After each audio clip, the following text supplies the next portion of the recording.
Halo teman-teman dan halo semuanya. Jadi di sore hari yang cerah di ini teman-teman ya, gue bakal ngasih tips tutorial cara menjadi sensei yang waras sebagai player bola arsip teman-teman ya. Kenapa gue bikin video ini? Karena gue tahu bro, gue tahu banyak kali fandom bola arsip itu tidak sehat dan tidak waras teman-teman ya. Dan mereka itu sudah gila dan harus masuk rumah sakit jiwa teman-teman ya. Kenapa gue bilang mereka nggak waras bro? Ya ini sebenarnya bukan salah timnya, itu karena salah fandom sendiri tuh ya. Dan di sini gue bakal ngasih tips ini teman-teman ya, ngasih tips yang sangat bagus biar kalian tuh bisa jadi player blue arsip yang sangat normal teman-teman ya. Yang pertama, kalian harus menikmati story ceritanya. Kenapa gue bilang lo harus nikmati story ceritanya? Karena story blue arsipnya sangat bagus. Ya, sangat bagus teman-teman ya. Kayak lu kayak ada pisahan, kayak ada pertemanan, kehilangan gitu teman ya. Ya pokoknya ceritanya bagus teman-teman ya. Lu bilang ini game pedo itu salah besar tuh ya. Itu cuma fitnah dari game sebelah teman-teman ya.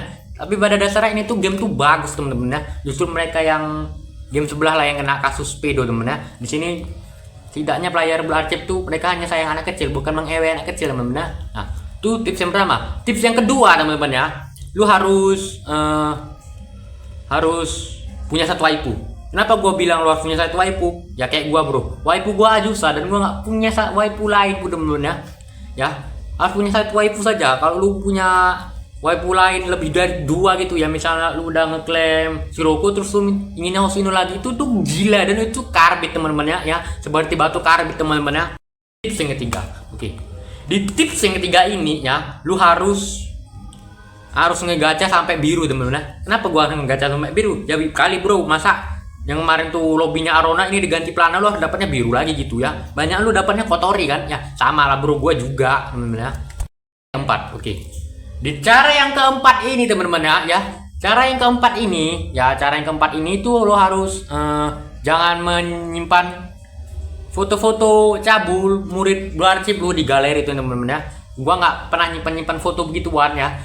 Gua kagak pernah menyimpan foto-foto begituan teman-teman ya. Gua kagak pernah ya. Intinya itu, lu jangan nyimpan foto-foto mencurigakan di galeri lu teman-teman ya.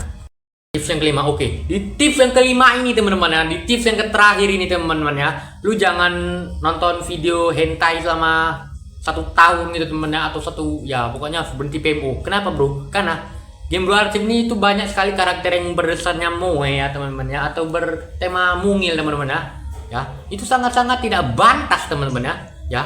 Gue harapnya itu blue arsip tuh nggak ada yang namanya fan service sama video cabulnya teman-teman ya. Video itulah pokoknya reproduksi ya. Pokoknya lu tau reproduksi itu kayak mana teman-teman ya. YTT aja. Nah, oke. Jadi itu dia 5 tipsnya teman-teman ya, biar agar lu bisa menjadi sensei yang sehat, yang waras teman-teman ya. Yang sehat dan waras itu ya harus ngikuti 5 tips yang udah gua kasih tadi, dan itu rekomendasinya. Dan mungkin gua bakal udahan dulu bro karena gua mau main satu ronde sama Azusa ini.